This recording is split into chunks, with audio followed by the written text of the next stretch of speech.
নমস্কার, সুস্মিতাস কিচেনে সবাইকে স্বাগত। আজকে আমি সম্পূর্ণ নিরামিষ একটা রেসিপি শেয়ার করব, যেটা দুর্গাপুজো উপলক্ষে বাড়িতে একবার বানিয়ে দেখতে পারেন। তার জন্য আমি কয়েকটা আলু নিয়ে নেব আর খোসা ছাড়িয়ে নিয়েছি ভালো করে।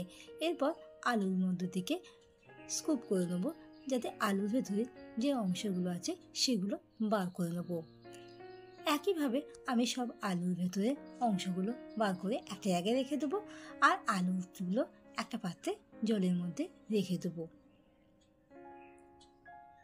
তারপর আলুগুলোকে ভালো করে ধুয়ে নেব, আর আলুর ভেতরে যে অংশগুলো আছে সেগুলোকেও ধুয়ে নেব। কড়াইতে বেশ কিছুটা তেল দিয়ে দেবো, সামান্য নুন আর হলুদ দিয়ে আলুগুলো ভেজে নেব একটু লাল করে। ঢাকা দিয়ে আলুগুলো ভেজে নেব। অন্যদিকে 100 গ্রাম মতন পনির নিয়ে নেব। গ্রেটার দিয়ে পনিরগুলোকে গ্রেট করে নেব।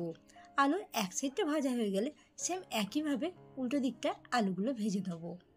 ভাজা আলুগুলো একটা পাত্রে তুলে রেখে দেবো। ওই তেলের মধ্যে যে আলুগুলো স্কুপ করেছিলাম সেই ছোটো ছোটো আলুর টুকরোগুলো দিয়ে দেবো। তার মধ্যে সামান্য নুন হলুদ দিয়ে হালকা ঢাকা দিয়ে লো ফ্লেমে আলুগুলো ভেজে নেব।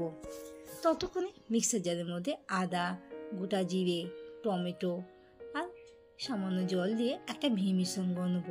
ভাজা আলুগুলো পনিরের পাত্রে তুলে রেখে দেবো। ওই তেলের মধ্যে গোটা জিরে, গোটা গরম মশলা ফোড়ন দিয়ে হালকা নাড়াচাড়া করে নেবো, আর বেটে রাখা মশলা দিয়ে দেবো। মশলাটা ভালো করে কষিয়ে দেবো। মশলা থেকে যখন তেল ছেড়ে আসবে তখন একে একে মশলাগুলো দিয়ে দেবো। হলুদ গুঁড়ো, জিরে গুঁড়ো, কাশ্মীরি লঙ্কার গুঁড়ো, নুন আর শুকনো লঙ্কার গুঁড়ো। এরপর মশলাগুলো বেশ কিছুক্ষণ ধরে নাড়াচাড়া করে নেবো, আর তার মধ্যে 2 চামচের মতন টক দই দেবো। টক দই দেওয়ার পর বেশ কিছুক্ষণ ধরে লো ফ্লেমে দইটাকে গ্রেভির সাথে মিশিয়ে নেবো, আর তার মধ্যে সামান্য জল দিয়ে গ্রেভিটা ফুটতে দেবো ঢাকা দিয়ে। ততক্ষণে আলু আর যে পনিরের মিশ্রণটা ছিল তার মধ্যে জিরের গুঁড়ো, লঙ্কার গুঁড়ো, চিনি, স্বাদ মতন নুন আর কাজু কিশমিশ দিয়ে ভালো করে পুরটাকে মেখে নেব। পুরটা মাখা হয়ে গেলে তারপর যে ভেজে রাখা যে আলুগুলো ছিল, আলুগুলো ভেতরে সব পুরগুলো ভরে দেবো। প্রথমে আলুগুলো নেবো, আর তার মাঝখানে পুরটা ভালো করে ঢুকিয়ে দিয়ে মুখটাকে একটু চেপে আটকে দেবো। একইভাবে আমি সব আলুর পুরগুলো ভেতরে ঢুকিয়ে দেবো।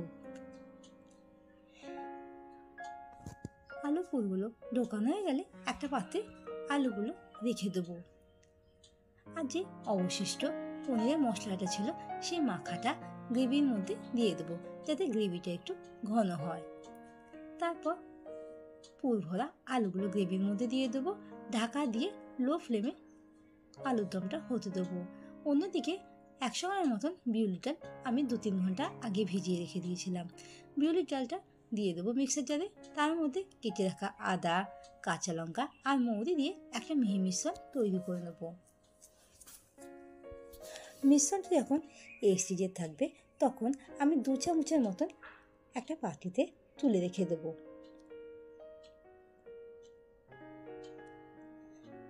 এরপর কড়াইতে সামান্য কিছুটা তেল দিয়ে দেবো, আর তার মধ্যে কালো জিরে আর হিং ফোড়ন দিয়ে দেবো, আর বেটে রাখা বিউলির ডালটা ছিল সেটা দিয়ে দেবো।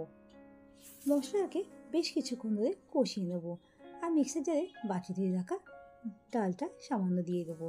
তার মধ্যে সামান্য চিনি, স্বাদ মতো নুন দিয়ে বেশ কিছুক্ষণ ধরে ডালটাকে নাড়াচাড়া করে নেবো।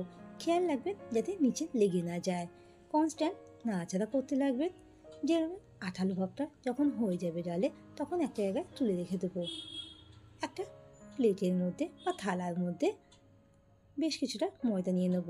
তার মধ্যে সামান্য নুন, চিনি আর সাদা তেল দিয়ে দেবো, আর যে বেটে রাখা বিউলির ডালটা ছিল 2 চামচের মতন সেটা এর মধ্যে দিয়ে দেবো।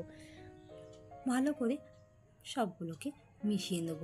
মেশানো হয়ে গেলে ময়দার মধ্যে অল্প করে জল দিয়ে ময়দার ডোটা মেখে নেব।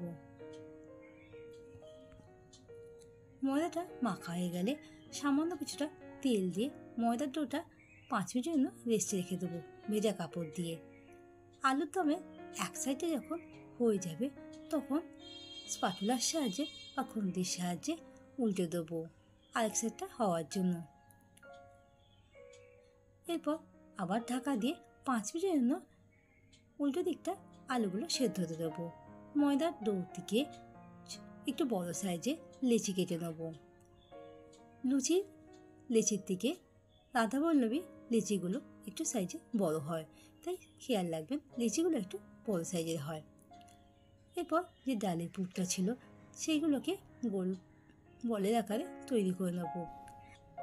এরপর ময়দার লেচিগুলোকে হাতের সাহায্যে একটু পাতলা আকারে তৈরি করে নেব। ঠিক এইভাবে তৈরি করে নেওয়ার পর পুরটাকে মাঝখানটা দিয়ে দেবো। যতটা সম্ভব ততটা মাঝখানটা পাতলা করে নেবেন। এরপর আস্তে আস্তে পুরটাকে কভার করে দেবো, ভালো করে আটকে দেবো, যাতে পুরটা বাইরে না বেরিয়ে আসে আর বেলার সময় ফেটে না যায়।